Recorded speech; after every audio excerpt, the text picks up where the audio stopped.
Hello and welcome back to another video. इस वीडियो में हम बात करने वाले हैं इग्नू बीएड एंट्रेंस एग्जाम 2026 के 50 most important questions of educational awareness से। आज हम इसमें अलग अलग टॉपिक्स देखेंगे, जैसे कि एनईपी 2020, साइकोलॉजी से क्वेश्चंस, टीचिंग एप्टीट्यूड से और करंट अफेयर से। ये हमारे मेन टॉपिक होने वाले हैं और सबसे इम्पोर्टेंट, हर क्वेश्चन के साथ हम क्लियर एक्सप्लेनेशन भी करेंगे ताकि सिर्फ आंसर याद ना हो, कंसेप्ट भी समझ में आए। तो वीडियो को एंड तक देखना बिल्कुल मत स्किप कीजिए, क्योंकि लास्ट के क्वेश्चन सबसे ज़्यादा ट्रिकी हैं। चलो शुरू करते हैं। और स्टार्टिंग में वीडियो को लाइक और चैनल को सब्सक्राइब करना बिल्कुल मत भूलें। फर्स्ट क्वेश्चन है हमारा एजुकेशन पॉलिसीज एंड कमीशन से। फर्स्ट क्वेश्चन है, नेशनल एजुकेशन पॉलिसी 2020 में ECCE किस आयु समूह के लिए है। हमें ECCE बताना है किस आयु समूह के लिए है। जो NEP 2020 में आई है उसमें जो ECC की फुल फॉर्म है अर्ली चाइल्डहुड केयर। इसको 0 से 8 साल तक के होलिस्टिक डेवलपमेंट के लिए बनाया गया है और ये आ जाएगा हमारा 0 से 8 साल तक। उसके बाद है ऑप्शन बी करेक्ट है फर्स्ट का। सेकंड क्वेश्चन है, कोठारी कमीशन जो कि 1964 से 66 तक है का मुख्य उद्देश्य बताना है क्या है। जो कोठारी कमीशन है उसने पूरे एजुकेशन सिस्टम को रिफॉर्म करने की बात की गई थी। इसमें क्या हो जाएगा, option C, entire education system को रिव्यू किया था। इसी में आया था हमारा 10+2+3 का स्ट्रक्चर, जो अब NEP 2020 में चेंज हुआ है। और क्या चेंज होकर आया है ये आप कमेंट कीजिए। उसके बाद क्वेश्चन नंबर 3, 10+2+3 प्रणाली किस आयोग की देन है। ये किसकी आयोग की देन है, कोठारी कमीशन की। ऑप्शन भी करेक्ट हो जाएगा। उसके बाद है क्वेश्चन नंबर 4, जो RTE एक्ट है वो कब लागू हुआ था, हमें ये बताना है।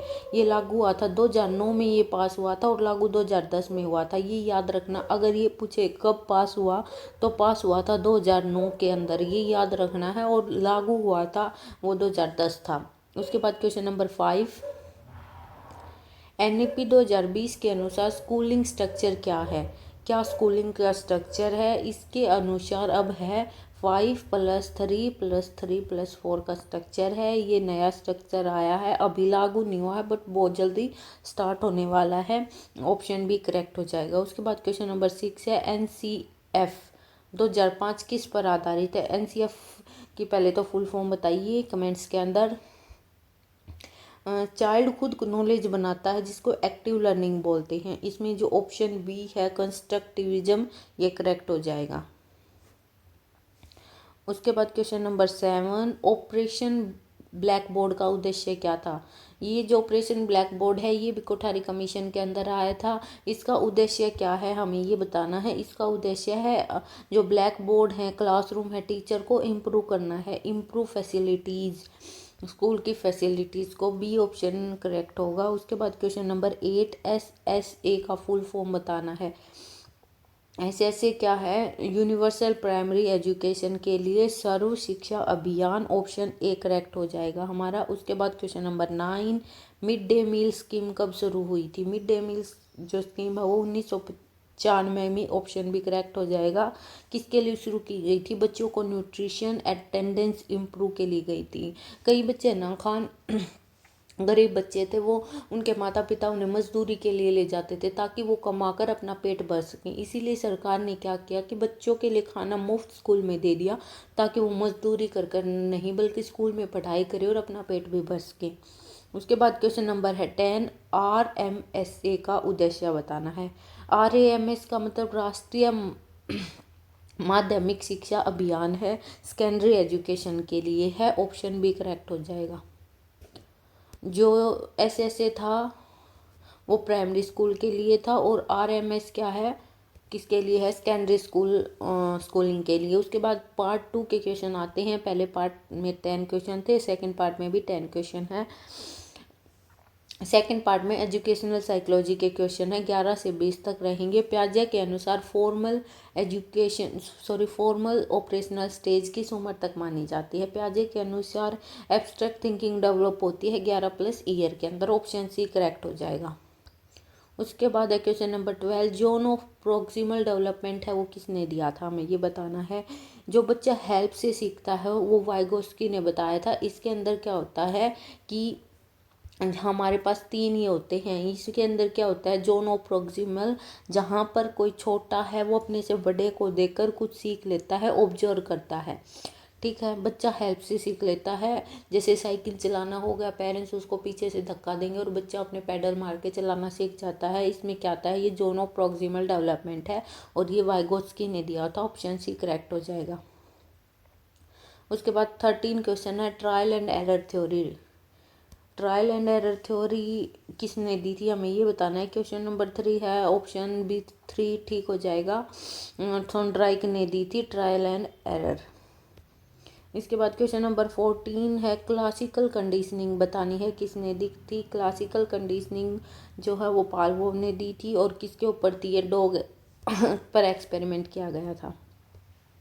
क्या स्टोरी है, एक बार आप प्लीज स्टोरी भी सुन ली। वहाँ पे ना डॉग को रखा गया।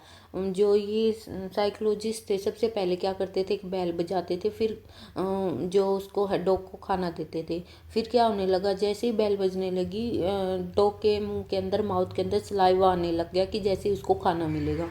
फिर क्या हो गया, इसको हम कहते हैं स्टिमुलल रिस्पॉन्स थ्योरी भी बोलते हैं, जहाँ पर किसी को स्टिमुलेशन मतलब कि बैल बजाई गई और मुंह में सलाइवा आया, ये क्या है, रिस्पॉन्स है।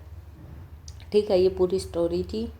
उसके बाद इनसाइट लर्निंग क्या है, 15 का इनसाइट लर्निंग है वो कोलर ने दी थी। इसमें क्या है, ऑप्शन ए करेक्ट हो जाएगा। सडन इंसाइट आते हैं, जैसे कि चिंपैंजी पर एक्सपेरिमेंट किया गया था। उसके बाद क्वेश्चन नंबर 16 है, रीइंफोर्समेंट थ्योरी किसने दी थी। रीइंफोर्समेंट थ्योरी है वो दी थी रिवॉर्ड एंड पनिशमेंट पर है, स्किनर ने दी थी। किस पर, रिवॉर्ड एंड पनिशमेंट पे। रीइंफोर्समेंट 2 टाइप से हो सकता है, पॉजिटिव और नेगेटिव। नेगेटिव क्या है, जहाँ पे पनिशमेंट मिले, पॉजिटिव क्या, जहाँ पे रिवॉर्ड मिले। उसके बाद क्वेश्चन नंबर 17, आईक्यू का जो कंसेप्ट है वो किसने दिया था। आईक्यू का confer Alfred beneath, option A correct हो जाएगा। अल्फ्रेड बिनेट ने दिया था। आईक्यू का फॉर्मूला क्या है, मेंटल एज इन डिवाइड में क्रोनिकल एज और इनटू 100। अगर ये 100 तो आता है तो क्या होता है, उसकी आईक्यू एवरेज होता है। अबोव 100 होगा तो सुपीरियर होगा और बिलो 100 होगा तो क्या हो जाएगा, वो इन्फीरियर होगा। ठीक है, अल्फ्रेड बिनेट ने दिया था आईक्यू का कंसेप्ट। उसके बाद क्वेश्चन नंबर 18 है, हमने ना बिल्कुल बिना एक्स्ट्रा थ्योरी के सिर्फ कंसेप्ट करवाए हैं एक एजुकेशनल अवेयरनेस की वीडियो के अंदर, आप उसको जाकर देख सकते हैं। बिल्कुल टू द पॉइंट कंसेप्ट है, कुछ एक्स्ट्रा थ्योरी नहीं है, आपके सारे कंसेप्ट क्लियर हो जाएंगे। तो वीडियो को जाकर जरूर देखें और चैनल को सब्सक्राइब कर लें। क्वेश्चन 18 है, मल्टीपल इंटेलिजेंस थ्योरी किसने दी थी। Multiple intelligence theory Harvard gardener ने दी थी। मल्टीपल इंटेलिजेंस में उन्होंने 8 टाइप ऑफ इंटेलिजेंस की बात की गई है। उसके बाद क्वेश्चन नंबर 19 है, कंडीशनिंग में जो स्टिमुलस है उसका क्या अर्थ है। स्टिमुलस का अर्थ क्या होता है, ट्रिगर करना किसी चीज़ को। जैसे कि स्टिमुलस क्या है, रिएक्शन स्टार्ट करने का वाला फैक्टर होता है जिसको हम ट्रिगर बोलते हैं। ऑप्शन सी करेक्ट हो जाएगा। अभी पहले बात की थी, कंडीशनिंग थ्योरी है जिसमें एसआर होता है, पहले स्टिमुलेशन मिलेगा फिर उसके अपोजिट में रिस्पॉन्स आएगा। तो स्टिमुलेशन क्या होता है, रिएक्शन स्टार्ट करने का फैक्टर। उसके बाद क्वेश्चन नंबर 20, मोटिवेशन का मोटिवेशन का प्रकार नहीं है, हमें ये बताना कौन सा मोटिवेशन का प्रकार नहीं होता। ऑप्शन डी स्ट्रगलर, जो स्ट्रक्चरल है वो मोटिवेशन का नहीं होता। इंट्रिंसिक, एक्सट्रिंसिक और नेगेटिव, ये सारे मोटिवेशन के टाइप होते हैं। इंट्रिंसिक क्या होता है कि खुद इंटरनल मोटिवेशन, बच्चे के अंदर खुद से इंटरेस्ट है, क्यूरियोसिटी है लर्निंग की, उसको क्या बोलते हैं, मोटिव इंट्रिंसिक। और एक्सटर्नल क्या होता है, हम किसी रिवॉर्ड या प्राइज के चक्कर में कुछ करते हैं या किसी पनिशमेंट या फेल होने के डर से करते हैं, उसको क्या बोलते हैं, एक्सटर्नल। नेगेटिव मोटिवेशन मतलब नेगेटिव उसमें, तो ये ऑप्शन डी करेक्ट हो जाएगा, इसका कोई स्ट्रक्चरल मोटिवेशन नहीं होता। उसके बाद पार्ट 3 आता है जिसमें हम टीचिंग एप्टीट्यूड के क्वेश्चन करने वाले हैं 21 से 30 तक। फर्स्ट क्वेश्चन है, इफेक्टिव टीचिंग का मुख्य उद्देश्य क्या होता है। इसका मुख्य उद्देश्य होता है अंडरस्टैंडिंग, स्टूडेंट्स को अंडरस्टैंड करना, कंसेप्ट क्लियर करना। रियल टीचिंग क्या होती है? कंसेप्ट को क्लियर करवाना और बच्चों को समझाना। ऑप्शन भी करेक्ट हो जाएगा। उसके बाद है question number 22, learner centred approach में फोकस क्या है? फोकस किसके ऊपर होता है? किसके ऊपर होता है? स्टूडेंट के ऊपर, जो लर्नर है उसके ऊपर होगा। टीचर सेंटर्ड में टीचर पर फोकस होता है। उसके बाद question number 23, best teaching method of primary. Primary के लिए सबसे अच्छा कौन सा मेथड है? बच्चों को सिखाने के लिए सबसे अच्छा मेथड होगा प्ले वे मेथड। बच्चों का बेस्ट तरीका ये है कि उन्हें खेल खेल में सिखा दिया जाए। ऑप्शन भी करेक्ट हो जाएगा। उसके बाद क्वेश्चन नंबर 24, इवेल्युएशन का उद्देश्य बताना है। इवेल्युएशन का क्या उद्देश्य है? इवेल्युएशन का है मेजरमेंट करना, बच्चों को रिकॉग्नाइज करना, फीडबैक लेना क्या हो जाता है? इवेल्युएशन। ऑप्शन भी करेक्ट हो जाएगा। और इवेल्युएशन दो टाइप का होता है, फॉर्मेटिव और समेटिव। फॉर्मेटिव क्या होता है? क्लास पढ़ाई के दौरान, और समेटिव क्या होता है? पढ़ाई के बाद। उसके बाद क्वेश्चन नंबर 25 है, फॉर्मेटिव असेसमेंट कब होता है? फॉर्मेटिव क्या होता है? कंटिन्यूअस रहता है और पढ़ाई के दौरान होता है। समेटिव क्या होता है? ऑप्शन भी करेक्ट हो जाएगा। 25 का 26 का है। समेटिव असेसमेंट क्या होता है? समेटिव असेसमेंट होता है फाइनल, जो कि टर्म एंड पर होता है, जैसे कि हमारे एग्जाम्स होते हैं at the end of class. इसका ऑप्शन भी करेक्ट होगा। उसके बाद 27 क्वेश्चन है, इंक्लूसिव एजुकेशन का मतलब बताना है। ऑल स्टूडेंट्स टुगेदर, सभी बच्चे एक साथ पढ़े, ना किसी भेदभाव की बैकग्राउंड का देखा जाए, ना कोई फिजिकल नीड देखी जानी चाहिए, ना कोई मेंटल। सभी बच्चों को all education for all in one classroom. ठीक है, ऑप्शन सी करेक्ट हो जाएगा। 28 क्वेश्चन है, क्लासरूम मैनेजमेंट का की फैक्टर क्या है? क्लासरूम मैनेजमेंट का मेनली क्या है? डिसिप्लिन। अगर क्लास में डिसिप्लिन होगा तो क्लास के मैनेजमेंट बहुत ही अच्छा होगा। जो साइलेंस, पनिशमेंट, फियर है, ये बहुत ही सेकेंडरी है, इररिलेवेंट है। डिसिप्लिन क्या होता है? डिसिप्लिन जब एक टीचर है वो फ्रेंडली प्लस क्या होगा? स्ट्रिक्ट होगा, तो एक अच्छा क्लासरूम का मैनेजमेंट अच्छा होगा, डिसिप्लिन मेंटेन रहता है। क्वेश्चन नंबर 29, टीचिंग एड्स का उद्देश्य क्या होता है? सबसे पहले ये समझिए टीचिंग एड्स क्या होती है। टीचिंग एड्स वे चीज़ें होती हैं जो टीचिंग या लर्निंग को आसान बनाती हैं। तो क्या आता है? बेटर अंडरस्टैंडिंग, इसका करेक्ट आंसर हो जाएगा ऑप्शन बी। उसके बाद क्वेश्चन नंबर 30, लेसन प्लान का पहला स्टेप बताना है। क्या होता है? पहला स्टेप क्या होता है? ऑब्जेक्टिव। सबसे पहले हमें उद्देश्य निर्धारित करना होता है कि हम इसको क्यों बना रहे हैं। ऑब्जेक्टिव सबसे पहला स्टेप होता है लेसन प्लान का। उसके बाद जो क्वेश्चन है वो करंट और जनरल अवेयरेंस से हैं, 30 से 40 तक हैं। फर्स्ट क्वेश्चन है, यूनेस्को का मुख्यालय कहाँ पे है? यूनेस्को का मुख्यालय पेरिस के अंदर है, हेडक्वार्टर पेरिस में है। ऑप्शन भी करेक्ट हो जाएगा। उसके बाद क्वेश्चन नंबर 32, एनसीईआरटी स्थापित हुआ था कब? एनसीईआरटी की फुल फॉर्म बताइए आप कमेंट्स के अंदर। एनसीईआरटी 1961 में इस्टेब्लिश हुआ था। चलो एक बार मैं भी बताती हूँ, national council of education research and training. उसके बाद क्वेश्चन नंबर 33, यूजीसी का फुल फॉर्म क्या है? ये भी बताना है आपको। और यूजीसी कंट्रोल करती है यूनिवर्सिटीज़ को, हायर एजुकेशन को। ऑप्शन भी करेक्ट हो जाएगा इसका। उसके बाद क्वेश्चन नंबर 34 है, एनआईओएस का काम क्या है? एनआईओएस का काम क्या होता है? Distance learning, open schooling. उसके बाद है जो इग्नू है वो कब इस्टेब्लिश हुई थी? Indira Gandhi national open university, ये इस्टेब्लिश हुई थी 1985 के अंदर। ऑप्शन ए करेक्ट हो जाएगा। उसके बाद है question number 36, digital India initiative. क्या इनिशिएटिव लिया था इन्होंने? इनका था डिजिटल इंडिया लॉन्च हुआ था 2015 में। इनिशिएट कब हुआ था? 2015 के अंदर। अब आते हैं, स्वयं प्लेटफॉर्म किसके लिए है? किसके लिए है ये है फ्री कोर्सेज के लिए, ऑनलाइन लर्निंग के लिए। ऑप्शन ए करेक्ट हो जाएगा। उसके बाद क्वेश्चन नंबर 38, दीक्षा पोर्टल है वो किस चीज़ के लिए है? क्या काम है इसका? दीक्षा पोर्टल है teacher plus student teaching training के लिए। ऑप्शन ए करेक्ट हो जाएगा, टीचर स्टूडेंट दोनों के लिए है। 39 क्वेश्चन है, नेशनल लिटरेसी मिशन कब शुरू हुआ था? ये शुरू हुआ था 1988 के अंदर। ऑप्शन ए करेक्ट हो जाएगा। उसके बाद है अडल्ट एजुकेशन का टारगेट एज कितना है? वो था 15+। ऑप्शन भी करेक्ट हो जाएगा। उसके बाद क्वेश्चन जो पार्ट 5 है उसके क्वेश्चन है 41 से 50 मिसलेनियस टॉपिक्स है। फर्स्ट है ब्लूम टैक्सोनॉमी का हाईएस्ट लेवल क्या है? ब्लूम टैक्सोनॉमी का हाईएस्ट लेवल इवैल्यूएशन होता है। ठीक है, सबसे पहले रिमेंबर से स्टार्ट होता है और इवैल्यूएशन पर समाप्त हो जाता है। उसके बाद है कैरिकुलम का मतलब क्या होता है? कैरिकुलम का मतलब टोटल एक्सपीरियंस होता है, लर्निंग एक्सपीरियंस।